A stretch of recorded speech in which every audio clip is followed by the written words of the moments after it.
تین کیٹیگریز اللہ تعالیٰ نے جنت میں دکھائی ہیں۔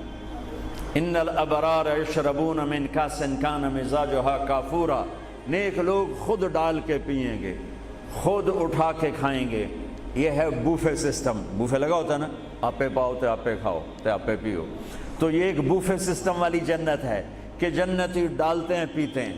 ایک اس سے اوپر وی آئی پی جنت ہے، یسقون فیہا کاسا کان مزاجھا زنجبیلا، کہ وہاں وہ بوفے سسٹم نہیں ہے، وہاں سرونٹ سسٹم ہے، نوکر۔ یہاں تو آپ کے پاس نوکر ہوتے ہی نہیں نا، تو بڑے سے بڑا مالدار بھی بیچارہ آپ پہ ہی موٹر صاف کر رہا ہوں، آپ پہ ہی میٹ صاف کر رہا ہوں، آپ پہ ہی پیٹرول پا رہا ہوں۔ تو کئی سال پرانی بات ہے، ایک نوجوان نے مجھے اپنی گاڑی میں بٹھایا، یہیں تمہارے انگلینڈ، مجھ سے کہنے لگا مولانا یہ 2.5 لاکھ پاؤنڈ کی گاڑی ہے۔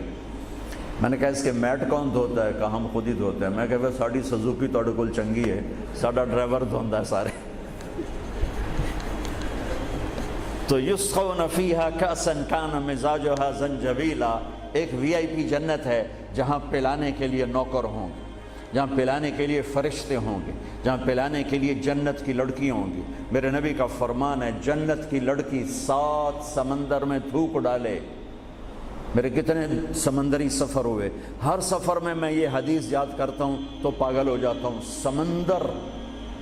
سمندر 7 سمندر میں جنت کی لڑکی تھوک ڈال دے تو میرے نبی کا فرمان ہے سارے سمندر کا پانی شہد سے زیادہ میٹھا ہو جائے گا۔ لکان ماؤہ احلی من العسل، وہ کیا چیز ہے؟ سورج کو انگلی کے فنگر ٹپ دکھا دے تو سورج اللہ کی قسم نظر نہیں آئے گا، جیسے سورج کے سامنے ستارے غائب ہو جاتے ہیں، چہرہ نہیں، صرف فنگر ٹپ کے سامنے سورج غائب ہو جائے گا تو اس کا چہرہ کیسا ہوگا، اس کا ہاتھ کیسا ہوگا؟ بِأَيِّ بَنَانٍ تُعَاطِيهِ، میرے نبی کا فرمان، کن ہاتھوں سے تمہیں پیش کرے گی جام کہ اس کی انگلی کا ایک فنگر ٹپ سورج کو دکھا دو، سورج نظر نہ آئے، وہ پیش کرے گی۔ اور اس کے جسم پہ 100 جوڑے ہوتے ہیں، ایک جوڑا نہیں ہوتا، 100، اور ہر جوڑا دوسرے جوڑے میں نظر آتا ہے، اور اس کے جوڑوں کے اس کا جو فراق ہوتا ہے، اس کا جو لہنگا ہوتا ہے، وہ 3 میل کے دائرے میں گھوم رہا ہوتا ہے، 3 میل کے دائرے میں۔ اور یہ اس لیے ہے کہ جنت کے لباس کا وزن کوئی نہیں، اس کا وزن ہے، یہ ویسٹ کوٹ کا وزن ہے، اب تھوڑا وزنی لگ رہی کہ گرمی محسوس ہو رہی۔ جنت کا جو لباس ہے اس کا دھاگا نور سے بنا ہے، نور کا وزن نہیں ہوتا، تو 100 پہنے یا 1000 پہنے، 100 جوڑے اللہ بندوں کو بھی پہنائے گا، جنت کی لڑکیوں کو پہنائے گا، 100 جوڑے میں اس کا جسم چاندی کی طرح چمکتا نظر آئے گا، وہ اس کی طرف بڑھے گی، ایک قدم جب اٹھائے گی 1 لاکھ ناز و انداز اپنے خامد کو دکھائے گی۔ یہ وی آئی پی لوگوں کی جنت ہے، ایک وی آئی پی، چاہے لکھاں وی لا دیو، لکھاں کروڑاں وی آئی پی۔ وہ ایک سب سے بڑی جنت ہے جس میں سارے غریب لوگ ہوں گے، مالدار بھی ہوں گے بس تھوڑے، غریب زیادہ ہوں گے، ریڑھی والے، تانگے والے، رکشے والے، ٹھیلے والے، وہ سب سے وی آئی پی جنت میں ہوں گے کہ وہاں جو پلانے والا ہوگا، نہ حور، نہ خادم، نہ فرشتے، نہ بیگم، نہ بیوی، نہ نوکر، وہاں پلانے والا اللہ خود ہوگا۔ وَسَقَاهُمْ رَبُّهُمْ شَرَابًا طَهُورًا، وہاں پلانے والا خود میرا رب ہوگا، میرا اللہ ہوگا، میرا اللہ ہوگا۔ اور جنت کا ایک چشمہ، اس کا نام ہے تسنیم، ایک دریا تسنیم۔ باقی سارے دریا چشمے زمین پر چلتے ہیں، جو تسنیم ہے وہ زمین پر نہیں ہے، وہ ہوا میں چلتا ہے۔ تسنیم کہتے ہیں سنام ہوتی اونٹ کی کوہان، ایسے تو وہ پانی یوں چلتا ہے، یوں چلتا ہے، یوں چلتا ہے، اور ہوا میں چلتا ہے، ہوا میں نہ ادھر گرتا ہے نہ ادھر گرتا ہے۔ سبحان اللہ، پتہ نہیں کیا چیز اللہ نے بنائی۔ جب وہ چاہے گا، تسنیم سب سے اعلیٰ درجے کی شراب ہے جنت کی، سب سے اعلیٰ درجے کی شراب تسنیم ہے، جو اللہ جنت الفردوس والوں کو خالص پلائے گا، نیچے والوں کو ہمیں تھوڑا جا قطرے 2 قطرے ڈال کے دے گا۔ وہ ہوا میں اڑتا ہوا چشمہ ہے، اور ایسا حسین ہے، ایسا وہ دل فریب ہے کہ اس کو بیٹھ کر دیکھنا چاہے گا تو ہزاروں سال دیکھنے میں مست ہو جائے گا، پینا اس کے بعد کی چیز ہے۔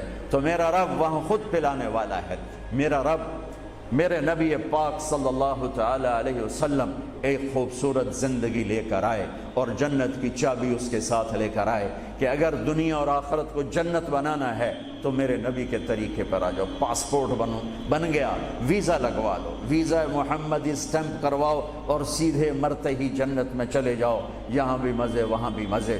میرے نبی کی زندگی ایک خوبصورت نمونہ ہے. ایک حدیث سنا کے میں بات ختم کرتا ہوں. ایک حدیث آپ آج مجھ سے لے لیں، ساری زندگی خوبصورت ہو جائے گی. صرف ایک حدیث سناؤں گا، ایک، اور پوری زندگی میں رنگ بھر جائے گا، پوری زندگی میں رنگ بھر جائے گا. صرف ایک حدیث.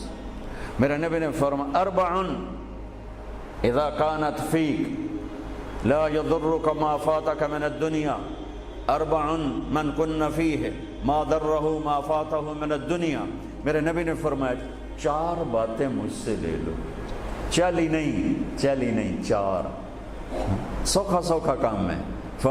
فرمایا میرے نبی نے صرف 4 گلاں میرے کو لے لو تو موجاں کرو ویملے وچ بھی تے جنت وچ. صرف 400 نہیں، 4000 نہیں، 50 نہیں، 100 نہیں، 10 نہیں، 4. کہا میری امت 4 باتیں مجھ سے لے لو، موج کرو، جہاں مرضی رہو موج کرو، موج ہی موج. کہا یا رسول اللہ، ارشاد فرمائیں.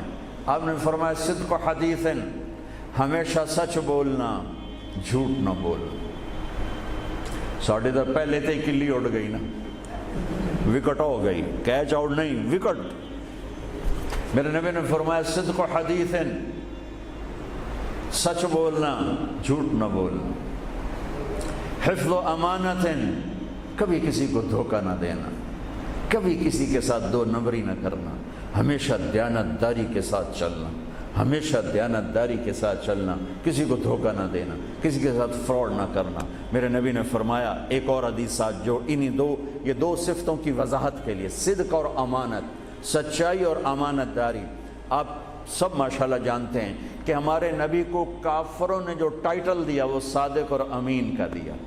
اگر آپ مجھ سے سوال کریں اسلام کو 2 لفظوں میں سمجھاؤ تو میرے پاس جو 2 لفظ ہیں وہ علماء نے بتائے ہیں، سچائی اور امانت داری، دیانتداری.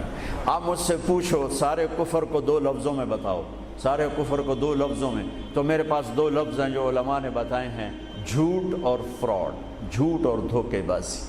جھوٹ اور دھوکے بازی ساری دنیا کا کفر اس میں جمع ہے، اور سچائی اور امانت داری ساری دنیا کا اسلام اس میں جمع ہے. میرے نبی نے فرمایا میرا امتی ہر گناہ کر سکتا ہے، 2 کبھی نہیں کرے گا، 2 کبھی نہیں کرے گا. ایک جھوٹ کبھی نہیں بولے گا، ایک دھوکہ کبھی نہیں دے گا. لیکن میں درد سے کہتا ہوں مسلمان نام ہی جھوٹے کا پڑ کے، اور فراڈیائی مسلمان ہے، اور جھوٹائی مسلمان. جو غیر مسلم ہے اسے جھوٹ سے نفرت ہے. ہم کلمہ پڑھنے والے رج کے ٹکا کے جھوٹ بولتے ہیں، ٹکا کے دھوکہ دیتے ہیں. جسے موت ہے ہی نہیں، یا موت کے بعد کوئی پوچھنے والا نہیں ہے. تو میرے نبی نے فرمایا 4 باتیں بتا کے جا رہا ہوں. آپ نے فرمایا میں وہی 4 باتیں اپنے نبی کی بتا کے جا رہا ہوں. سچائی، امانت داری، جھوٹ نہیں بولنا، دھوکہ نہیں دینا. تیسری بات حسن و خلیقت، اپنے اخلاق اچھے رکھو، اپنے اخلاق اچھے رکھو. معاف کرنا بھی سیکھو، معافی مانگنا بھی سیکھو، درگزر کرنا بھی سیکھو، اور جھکنا بھی سیکھو. سخاوت سیکھو، محبت سیکھو، دلداری سیکھو، تواضع سیکھو، عاجزی سیکھو، خدمت سیکھو، لوگوں کے سامنے بچھنا جھک جانا سیکھو. اکڑنے والے ٹوٹ جاتے ہیں، بچھنے والے کامیاب ہو جاتے ہیں. جس شاخ پہ پھل ہوتا ہے وہ نیچے جھک جاتی، جو شاخ خالی ہوتی ہے وہ اوپر کھڑی ہوتی. تو تیسری بات فرمائی اخلاق ٹھیک کرو. سارے اخلاق کا ایک جملہ بتا دیتا ہوں، سارے اخلاق کا ایک جملہ بتا دیتا ہوں. میرے نبی کا فرمان احسن الی من اساء الیک، جو تمہارے ساتھ برا سلوک کرے تم اس کے ساتھ اچھا کرو.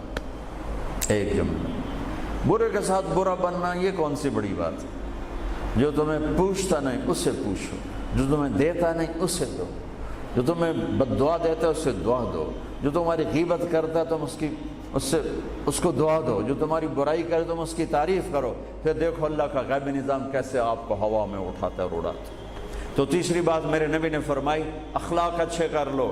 چوتھی بات میرے نبی نے فرمائی، چوتھی بات آخری بات، عفت فی طعمت، عفت فی طعمت، جہاں مرضی رہو رزق حلال کماؤ، حلال روٹی کماؤ، حرام نہ کماؤ، حلال کماؤ، حرام نہ کماؤ. کہ رزق حلال ایسی دولت ہے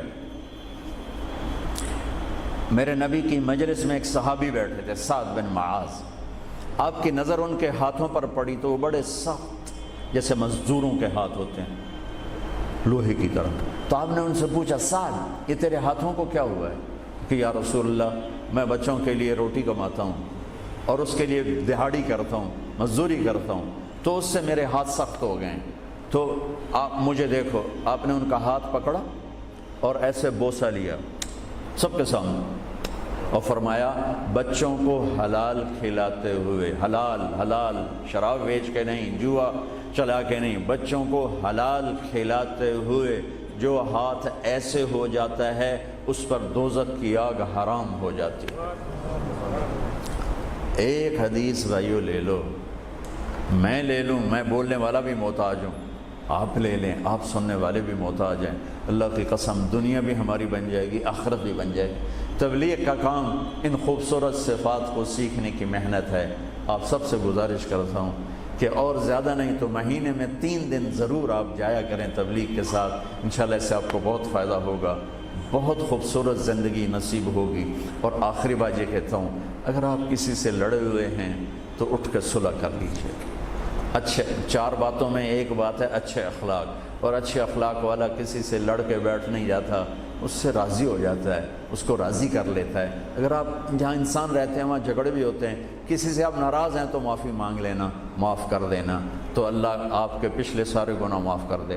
اور میاں بیوی آپس میں لڑے ہوئے ہوں اور وہ آپس میں صلح کر لیں تو یہ صلح اللہ کو اتنی پسند ہے کہ اللہ دونوں میاں بیوی کے پچھلی زندگی کے سارے گناہ معاف کر دیتے۔ تو بھائیو محبت سے رہو، پیار سے رہو، اپنے نبی کی زندگی کو سیکھتے سیکھتے چلو، انشاءاللہ دنیا بھی ہماری ہے، آخرت بھی ہماری ہے۔ السلام علیکم۔